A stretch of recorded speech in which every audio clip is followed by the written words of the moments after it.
Good afternoon, David. I can actually say good afternoon to you as well. Yes, welcome back. Yeah, a little day off. Recharge the batteries a bit. We took a vacation, even though yesterday was what they're calling the West Coast Day. It was like the first day in a long time where there were no East Coast start times. It was all the 10 p.m. games. So I was like trying to figure out why last night. I cannot ever remember that happening, but that there's ever been like during the regular season, NBA regular season, that there's not a 7 p.m. East Coast game. I never remember that being the case. It might be the Bezos influence. He's just taken over Thursday, 8 p.m. With that Thursday night football. Yeah. I didn't watch much of the game. It seemed like caught a couple highlights. Seemed like a exciting game. Yeah, it was good. I was on Twitter and I was reading some comments, and people were complaining about how like everyone is like with the streaming game on Amazon. Everyone's like watching a different play at the same time. You got people who are like 20 seconds behind live. Some are 10 seconds. Some are 30. So that makes for some fun. But yeah, just to highlight a few. So we had the Nets at the Blazers last night. That was a pretty amazing finish. Did you see that one? No, I did not see that one. Yeah, so the Nets ended up winning. Everybody was on the Blazers to win the game and covered the 2.5. The Nets ended up winning on a game-winning shot by Royce O'Neal. Actually, they were up 3. They fouled Nurk with like 7 seconds to go or something like that, and won. So he tied it up, and then Durant comes down, misses a shot. Royce O'Neal tips it back in with like no time to go, wins the game. The crazy part, though, is that got him a triple-double. Really? Royce O'Neal had a triple-double in the game. And I think Ben Simmons also had a double-double in the game, if I'm correct. Yeah, I saw he finally had a decent game across the board. Yeah, so the word on the street too. Yeah, yeah, he had a really good game. He had 15 points, 13 rebounds, 7 assists. That's like what they expected from him. So maybe he turns a corner, but as he turns that corner, from what I hear, Kyrie's on his way back on Sunday. So we'll see. We'll see if that's a positive impact for the team or if that sends them spiraling again. And Durant to Golden State. Maybe. Yeah. And then the Spurs played the Kings. That was also a good game. And the Pistons at the Clippers. I didn't even watch that game, although Kawhi came back. Played 25 minutes or something like that. So he only had like 6 points though. Yeah, not a lot of points, but he had a bunch of assists. So that's exciting to see him come back as well. Yes. All right, so we move on. Kawhi. Yeah, congratulations, and hopefully you play the rest of the season. So what do we got tonight? What are you drinking? A beer over there? No, just a little water. Oh. That would be nice. I thought it was a sponsorship opportunity for us. It's still only 2 p.m. here in LA. The drinking whistle hasn't rung out yet. I was ready to call Busch Light and get them to sponsor the show. All right, so we got I think we got 10 game slate tonight. Obviously, that is a lot to cover. So we went through and we found our favorite 7, which is about how excited we are with the game, but also just the availability of props as well. So let's dive into the first one. So we got the Hornets 4-12 going up against the Cavs 8-6. LaMelo Ball is out. Did you see that like freak accident he had? Yeah. He stepped on a fan's foot. Yeah. That was right as he got back. Right, he's got back. I'm looking at the latest. Hayward is still questionable for the game, and on the Cleveland side, Allen is also questionable for the game. So those are a couple big question marks. The line, when I looked it up earlier, Cavs -9.5. and the total was 221. The sharps were on the Cavs and also on the under in the game. So this is a game where I know you didn't have any real kind of picks on this one. I certainly would steer away from the Hornets in this game. I've learned the hard way this season. The Hornets are a guard-heavy team, and you really don't want to go with guards against the Cavaliers.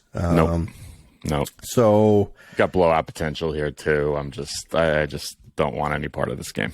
Exactly. I like that. You just gave me a little segue on that blowout potential. So okay. When I see a game with stars, and I see on one side, and I see a potential blowout, that leads me to start looking at first quarter props, because they're going to play the first quarter. Even if they're up 20 at the end of the first quarter, they're going to play the minutes. So I like Donovan Mitchell, first quarter. His line was 6.5 points, which sounds like a lot, considering that he averages about 9.7 minutes, 9.8 minutes per game in the first quarter. But let me read you some stats. So for the season, in the first quarter, he averages 9.4 points, 5.5 field goal attempts, 1.4 free throw attempts in 9.6 minutes. Okay. In the last 5 games, though, he's up to 12 points in the first quarter, 6.3 field goal attempts, and 1 free throw attempt in 9.8 minutes. So seems to be correlated with the return of Garland somewhat. Yeah. It's funny, though. Like in the last game that he played, he scored 16 points in the first quarter and ended the game with like 22 or 23 or something like that. So that's what scares me tonight, which I like. What is why I like your play. Yeah, so I think regardless, he comes out firing, and then he kind of cools off later in the game, either because of the score or because he used it all up early in the game, kind of like Luka does. So. So that's my play in this game. Anything else to add for this one? No. I will just one thing I guess to note is I noticed when I was digging to try to find something for this game, Cleveland's defense over the last 2 weeks is not as good as it's been. So just something to note. They've slipped quite a bit over the last 2 weeks or so. So. Yeah, and that's showing in their record, right? They're down to 8-6 when they were one of the hotter teams in the league. So this game could be more competitive than what it looks like. But if Hayward's out and Ball is out, I don't see the Hornets doing much. Nope. All right, so then we go to, I believe it's ESPN covers the Friday night games. We got the 7:30 rematch of the Bucks at the Sixers. That was one of the first games of the season, if not the first game of the season, right? It was very it was Philly-Boston to start. I think that it was the second game. It was Milwaukee's first game, Philly's second game. Yeah. Oh, okay. Yeah, it was definitely the first week of the season. But that was a snoozer. I think the final score was 90-88, and the Bucks. That's right. I remember that. The Bucks win that game, I think. Bucks won, yeah. Yeah, Bucks won. Giannis went 21 points, 13 rebounds. Embiid went 15 and 12. The big star in that game was Harden, who had something like 30 points. So Bucks are now they're going for the rematch. Again, the game's in Philly. Bucks are 11-3, so hottest team in the league still. Sixers are 7-7. They're hanging in there with the Knicks.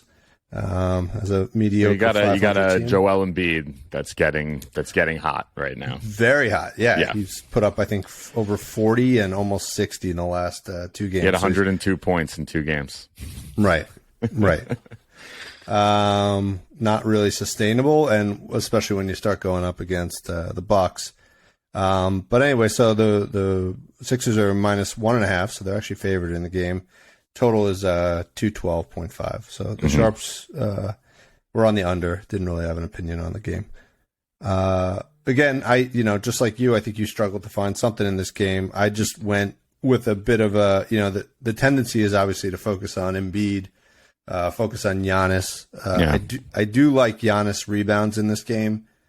He has a history of really performing well on the rebounding side with against the Sixers, Against like Embiid, yeah. So he had 13 in the last game. His line is, I think, 11.5. So that seemed like good value.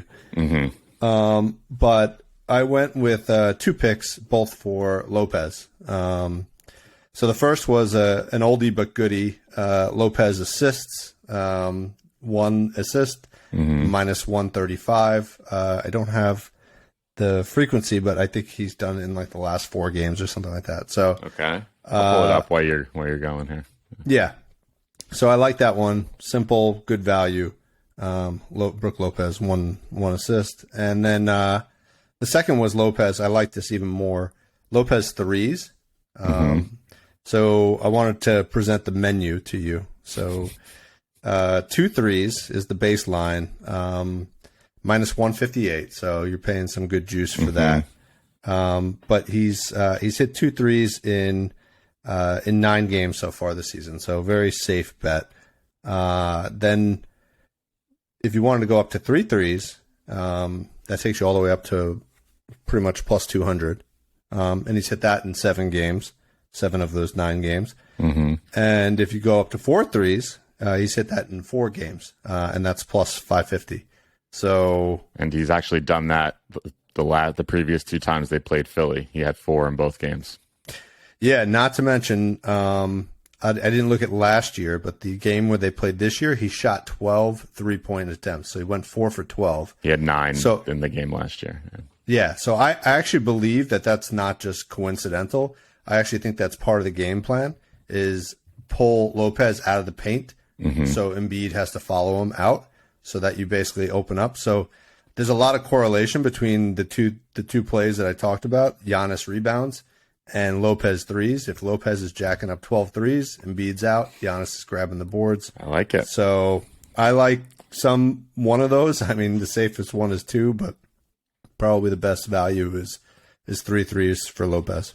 Okay? Nice. I like it. All right. One thing that just was popping, I couldn't find something, but I want to get your opinion, see if you have any thoughts on this, because I thought it was kind of interesting. I wanted to see if we could capitalize on taking a look at the guys specifically who are turning the ball over the most, and look at not just look at teams, but look at who's going to be guarding them tonight specifically. You know what I mean? So PJ Tucker is like number 2 or 3 on the list. He's turning the ball over 26% of the time that he touches it.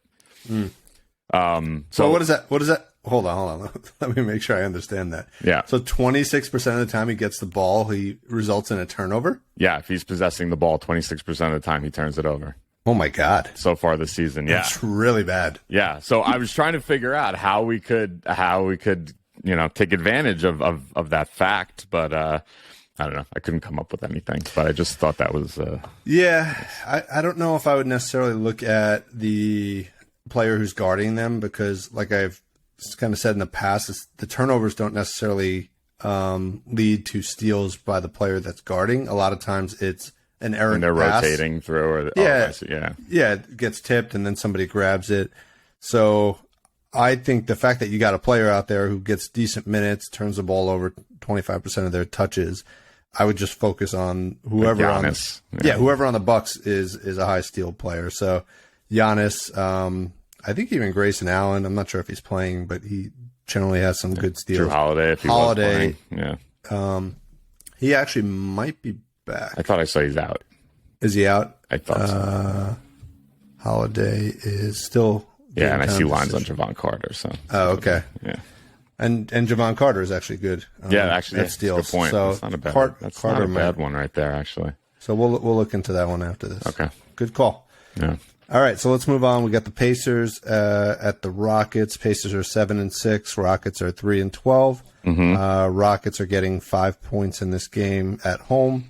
Total is a lovely 236.5. Sharps were on the Pacers. I actually think it's really good value.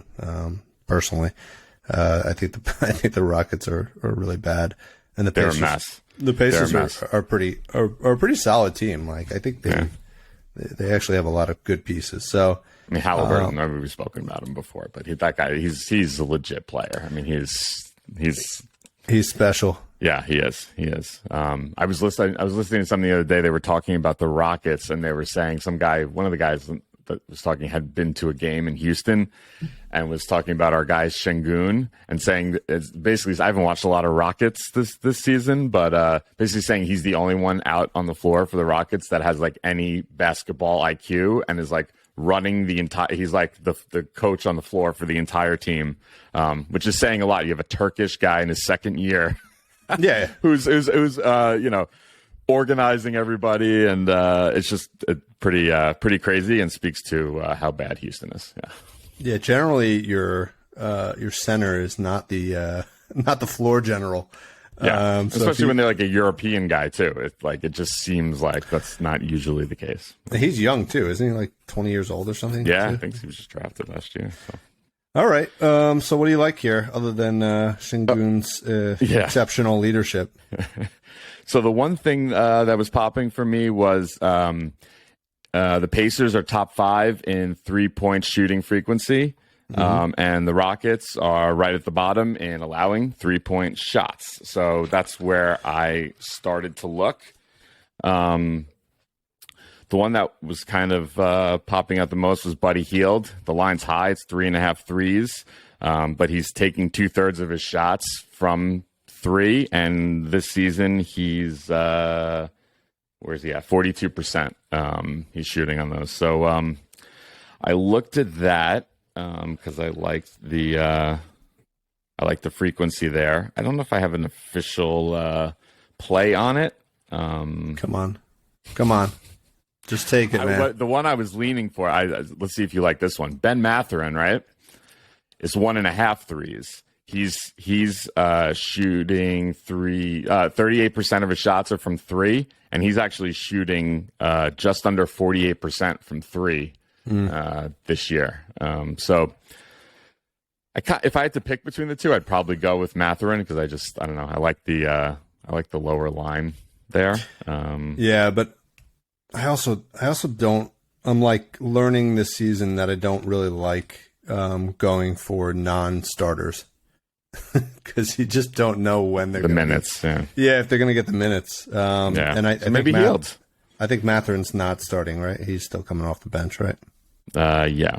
Now go with Hield, man. Yeah, The guy's name is Buddy. You can't go wrong with Buddy. Okay, Hield over 3.5 threes. The other one I looked at was Halliburton, who's 2.5. He's shooting 44% from 3, and also 44% of his shots are from 3. So that was nice. But actually, I have a different one for Halliburton tonight. Assists? Yeah, no, steals. Ooh, steals. Okay. Yeah. So I looked at it's 1.5. He's done it in his last 7 games.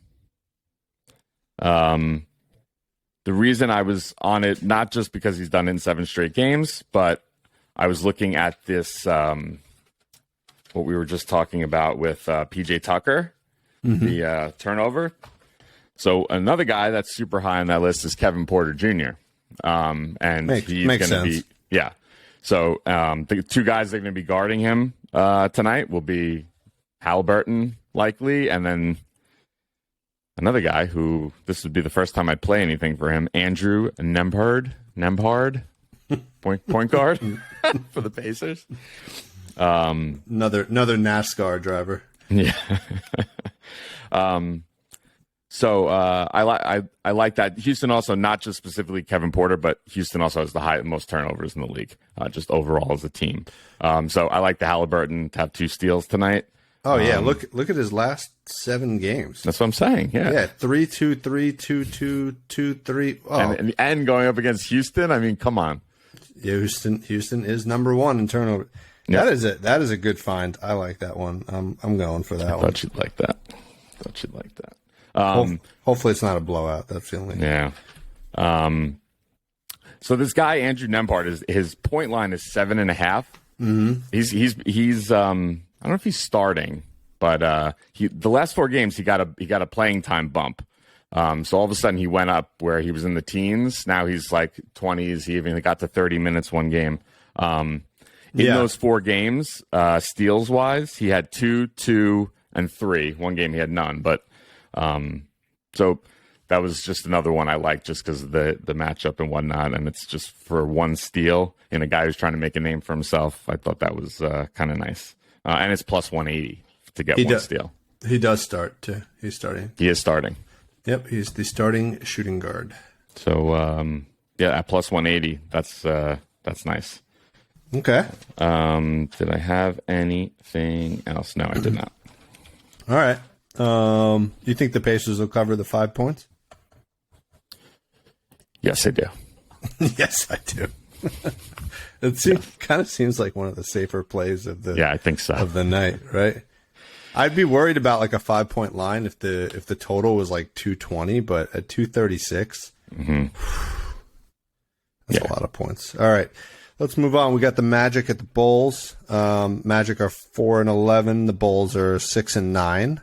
The Bulls are a mess, man. They are. Right? That's so disappointing. With all that talent there, you're 6-9. Bulls are minus 8.5 in the game, though. And the total is 221. I'm pretty sure Bencaro is out for like a week now. Another week. Yeah, you got Bencaro out, Cole Anthony out, Fultz is still out, Mo is out, and Lonzo Ball is the only one out on the Bull side. Who is starting? I need to take a step back. Who is starting for the Magic is Bull, who just had a heck of a, even though they lost, had a heck of a birthday with over 20 points and 12 rebounds, 20-something points and 12 rebounds. You were on that one, my friend. He and even in garbage time, they left him in the game. So that's the beauty of the birthday. Is the coach takes care of you. Yeah. All right, so I guess it didn't hurt. That was Bamba playing. Bamba did play that game, right? Yeah, he played. He was in foul but he's trouble. not playing tonight. You said. No, Bamba's in. Oh, he is in. Oh, I thought you said he was out. Yeah. No. Okay, so I got a few things from this game. This actually wasn't one of the original games we had on the list, but I asked to add it because I was finding some juicy tidbits here. Okay.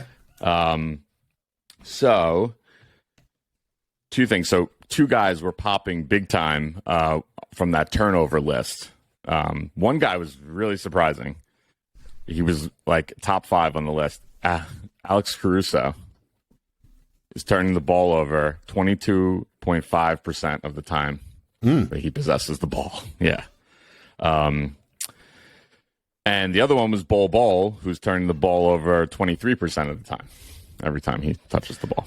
Yeah, the latter of the two doesn't. Yeah, it's not surprising. He's like one of those big guys who thinks he's a point guard and just tries to run the floor and then bounces it off his foot. So he's actually pretty good at dribbling for his size, but yeah, that doesn't surprise me. But Caruso does. Caruso was very surprising. So what put me on that is that I like that because it's surprising to us. That means maybe whatever lines kind of correlate to that might be off. So what I looked at was who's going to be guarding him and to look at their steals. So most likely he'll be guarded by Jalen Suggs tonight. Mm-hmm. His steal line is 1.5. It's plus 125. He's done it in only half of his game, 5 of 10 games this season. But the teams that gave him trouble that he didn't do it against were Sacramento, Dallas, Phoenix. The teams that he cleared it by quite a bit was Minnesota, Golden State, OKC, Detroit. Who else is similar to those teams? Is Orlando? I mean, right. Chicago. It's kind of like a fast pace, loosey goosey, not so. What's the word? Hey, quiet. So not good at handling the ball is what you're. Yes, I think what you're trying to say. There it is. Not good at handling the ball. So I like that Suggs to have 2 steals tonight at plus 125. Okay. Next one. We got a nice narrative tonight. There was a trade last year. Wendell Carter for Nikola Vucevic. Swapping teams, playing tonight. Wendell Carter's line is 16.5 points. He played Chicago 4 times after the trade last year, cleared it in every single game, 24, 19, 21, and 26. I like it because they're playing in Chicago. I always like when the revenge game is for the guy, going back to the old hometown. Yep. He's also been great without Banchero. The last 2 games with Banchero out of the lineup, he had 20 in each game. So I like that line quite a bit tonight. Say it again. What is it? What is the line? 16.5 points. Yeah. Yeah, interesting. I don't know what his injury was. He was out last game with some sort of injury, so that would be the only thing I would just, make sure understand that. But overall, that sounds like a low line for being the primary offensive guy on the team. Yeah. Yes. The other one I liked was the 2 guys that got traded for each other. I like them to each have a block in this game. Carter to have a block tonight is plus 105. He's done it in 5 of his last 7 games, including having 2 blocks just the last game he played. So I like that. And then Vucevic, he's done it in 3 or 4 games against Orlando since the trade last year, including the 2 games in Chicago. He had 3 and 2 blocks against Orlando. And a lot of the lineups are pretty similar to what they were last year, especially with Banchero not playing tonight. So those are the other 2 I like. And I like the Vooch also because of the Bol turning the ball over so much. He'll be guarding him. So, yeah. All right. I like that. That reminds me of the Tatum play you had the other day on a block where you called out that he would block Collins. John Collins. So he did not. Was it on Collins? No, he did. Block, he did get the block. It was in the 4th quarter. It was late, and I saw that. It was on. See who it was on. It was on Murray. I didn't see it. I actually looked it up after because I wanted to just know. And no, he got it on Murray. But ironically, earlier in the game, Collins blocked Tatum. So. Oh yeah. Yeah. So. John Collins, eminently blockable. Very blockable. So is Vooch. Vooch is very blockable. Yeah, Vooch for too. sure. Yeah. All right, so good. I don't have anything on those games, but those plays seem logical. Yes. Especially the Carter one. All right, so next game we got the Thunder at the Grizzly. Very exciting game. Who would think that we'd be excited about watching the Thunder play? But they got a special guy on that team who... The 2 guys, they're just Morant and SGA, like my 2 favorite players right now, probably, right? Yeah. They're just the 2 most exciting guys in the league. Taking over the West. Yeah. All right, so the Thunder are doing pretty well, 7-8. The Grizzlies are having a quietly good season at 9-6. Grizzlies are -6 in this game. They're without Bane again, and the total is 230.5. Sharps were on the Thunder and the under. The Thunder and the under. Thunder and the under. All right, so I'm just going to throw out my first play to clear it off the table. I'm having a lot of FOMO with SGA, so I'm just going 31.5 points. You're doing it. You're doing it. -115. He's done it in 8 out of the last 10 games. He's clearing this line by 5, 6, Crazy. 7 points. Like the guy is just on fire. So he's certainly due for some regression. He's not going to finish the season averaging 32 points or whatever he's been doing the last couple games, but. But I got to get on the bandwagon before he falls off. So I'm going SGA. Yeah. What do you like? What do you like here? All right. I know his numbers are. He single-handedly took on Boston. Like he's really unbelievable. But so the matchup or whatever the biggest discrepancy I saw was in rebounding here. Memphis is the number 1 offensive rebounding team, primarily because of one Steven Adams. And OKC is number 24 in the league in defensive rebounding, and last if you're just looking at total rebounds. So it's a good matchup there. So what did I look at? Steven Adams, he's in the 99th percentile in rebounding. He's rebounding 18% of Memphis's misses. He's especially a beast on the offensive boards. So his line's 9.5 rebounds. He's done it in 7 of his last 10. His last 2 games against OKC, he had 16 and 14. His last 2 games on 2 days rest, he had 19 and 11. And he's done it at home in his last 4 of 5 games. So quite a bit of historical data there, and given the good matchup, I like that. What about the presence of Triple J now? Triple J's back. Seems to have eaten into Adams' minutes last game. But yeah. And I mean, Adams. It's hard to tell because Adams got in early foul trouble in that game, and basically went to the bench because of that. But it wasn't easy to tell whether or not he is just going to get reduced minutes now that the big man's back. So because it's not, so it's really a matter of the reduced minutes, not like because Triple J is not like he's not like a beast on the boards. I bet his line tonight was only 5.5 or whatever it was. I don't know how he isn't. He's like I know he's like a monster. He's like, is he 7 feet tall? No, he's not that tall. He looks that big, but no, he's probably 6'9". A small 6'9". Let's see what he is. 6'11". Oh, really? Oh, wow. 242. He is that big. Wow. And he's young. Like, this guy is like, should be getting tons of rebounds, but yeah, he always gets in foul trouble though. You're right. Yeah. So, okay. So I like that. The other one I liked was I like Ja's rebound line. Ooh, sneaky. Yeah. So Ja actually is he's pretty good. He's pretty good, especially on the offensive boards. He's in the 91st percentile amongst point guards. He's rebounding 4% of Memphis's missed shots. If you look at historically his last 5 games, he's done it in 4. And in those 4 games, he had 8, 10, 8, and 9. And his line tonight's 5.5. Okay. His last, he's also done in his last 4 out of 5 at home. Those also were 10, 8, 9, and 8. And those are not all the same games. He has also, they're on 2 days rest. The last 2 times they played at home on 2 days rest, he had 13 and 9.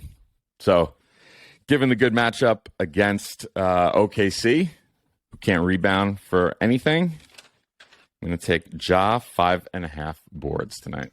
I like it. Sneaky. Yeah. I mean, the natural play is to go for his points, right? Because I think he's going to have a monster game too. I could see him and SGA both putting up 40 tonight. Yeah, I could. Here's the sneaky thing that I wanted to point out. I couldn't find a play on it, but wings against OKC have been crushing. Okay, who's the 2 wings for Memphis are Dylan Brooks, who's really the only guy to talk about, and John Conchar, but he doesn't get the usage. But Brooks is one of those guys that he could get hot tonight, and Ja will let him have his game. Yeah. So it was just something I was thinking about. It seemed, given the matchup and how wings have just been dominating OKC, maybe it's SGA and Brooks that have the big games tonight, and I think it'd be something to look at. Yeah. In terms of like actually, I want to see right now what the his adjusted line would be to go higher. I'm just curious. Hold on. For Mr. Like Dillon? to have him to have 25 points. Dylan Brooks is plus 270. 30 points plus 800. Yeah, he's done that once this year. He's only exceeded 23 in one game. This year. But small sample. Yeah. So I just all right, cool. Yeah, it's good. Point out. All right, I had 2 other plays on this game. All right. Ooh. So the first, we'll stick with the props. The first was actually Triple J. This is a crazy thing to even contemplate, but 2.5 blocks. So he needs 3 blocks plus 140. Wild. So that's wild, right? But it is.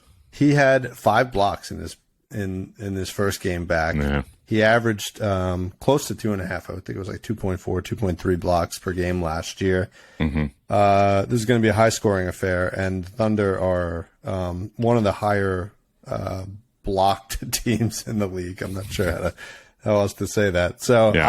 I see him putting up 4 or 5 blocks again this game. So plus money, I think it's really good value, as long as, like you said, he doesn't pick up 3 fouls in the first 5 minutes of the game, which he often does.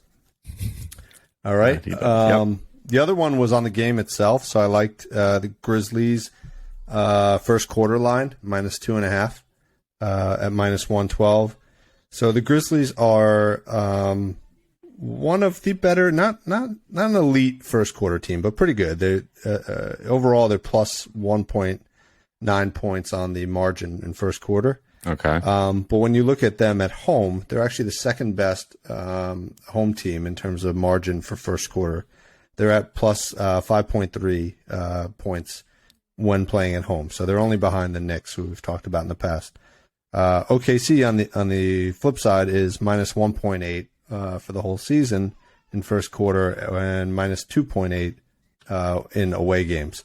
So you've got kind of a combination of a team that doesn't play well out of the gates, when away, and then a team that plays really well out of the gates at home. I like the 2.5 for the Grizz. Nice. All right. I like that.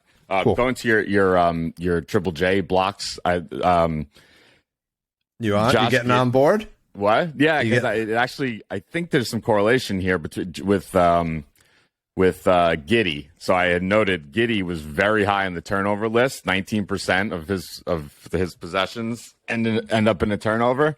So I think I like that for the blocks line. What, you think he's just sloppy all around? Yes. All right, let's move on. Okay. Poor Josh Giddey. Just fresh off of injury, and Tom's bashing him. All right, we got next is the Boston Celtics at the Pelicans. Celtics are 12-3, so great start. Probably without Brogdon, and I think Marcus Smart is also out. Yeah, Smart's out, which is very important for my play. Mine as well. Might be yours as well. Pelicans are 9-6. Pelicans are getting 2.5 points at home, which seems like a lot. Total is 230.5. Sharps are on the over. Looks like Zion is still questionable, but they're showing him in the starting lineup, so I think he's going to play. But I don't know if you've heard otherwise.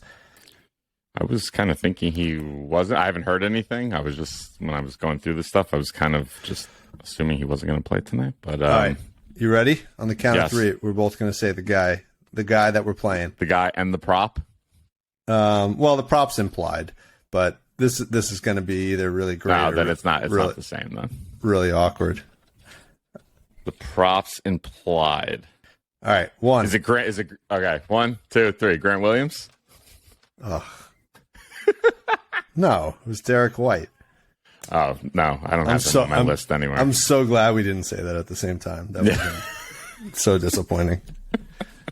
All right. Well, we thought we were in sync, but we're completely out of sync. So you go first.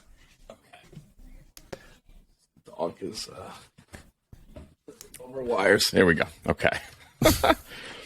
We need to get you like a dog gate or something. I know. Can I? Should I run down the matchup stuff? Yeah, sure. Okay. One spot I wanted to take advantage of tonight was Boston's number 1 in 3-point frequency. New Orleans is in the bottom third, number 23 in 3-point shots allowed. So that's something that I looked at. The other thing I looked at was New Orleans is top 8 in the league in mid-range frequency, and Boston allows the most mid-range shots in the league so far this season. Okay. So I'll tell you what that led to. Couple things. On the Boston side, the threes I like Grant Williams, 1.5 threes. I like nice. It. Yeah. I also listened to his line. So without Marcus Smart, he's done it in 6 of his last 9 games when Smart hasn't played. And in those games, 4, 6, 4, 3, 2, and 2. So clearing it quite a bit. Including 2 days ago, he had 4. So I like that as one. My next one is another big for Boston. And he's starting. He seems to be sliding into that spot.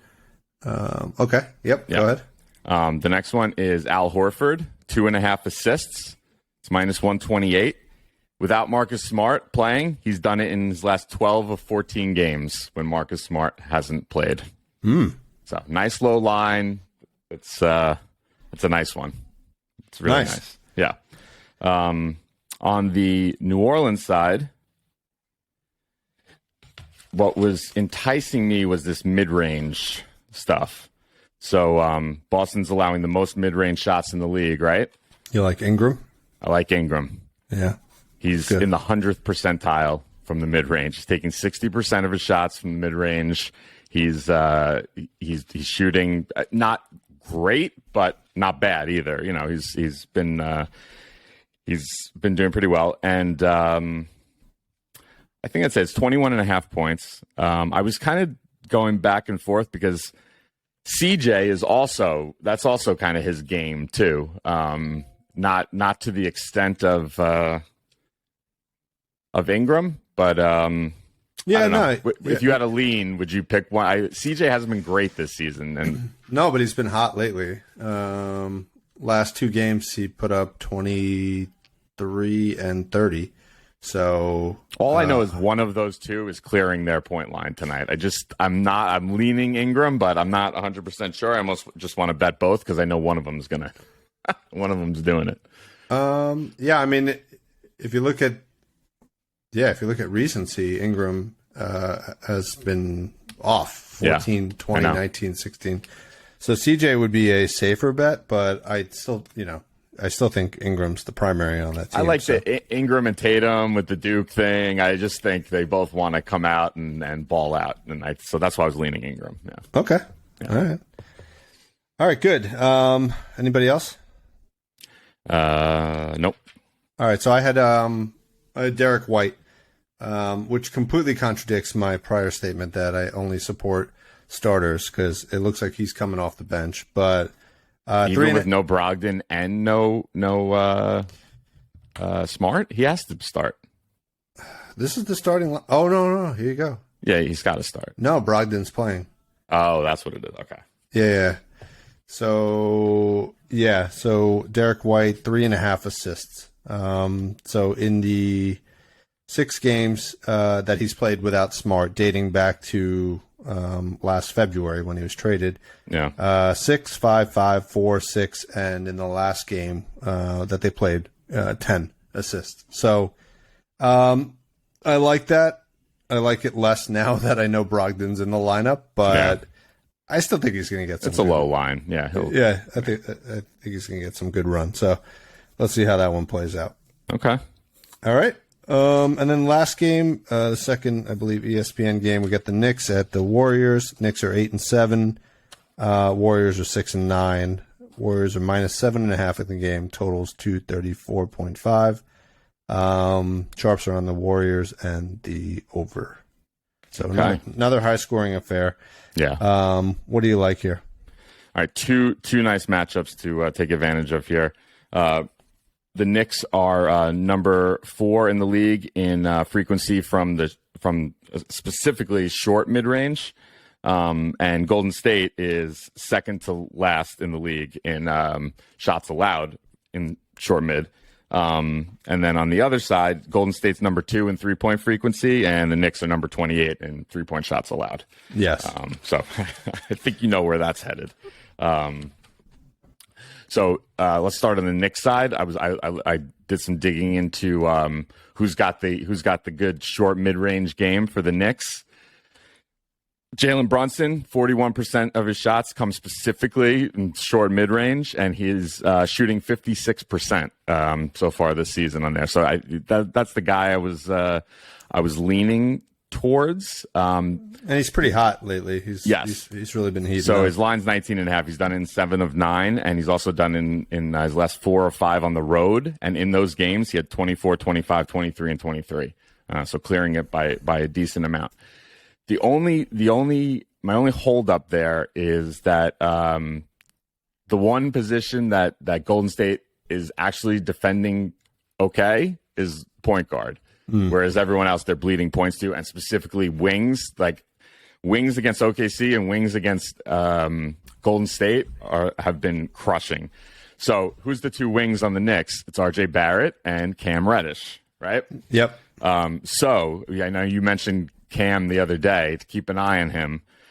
Just something to point out. His line's like 10.5, but his line to have 15 points tonight is plus 280.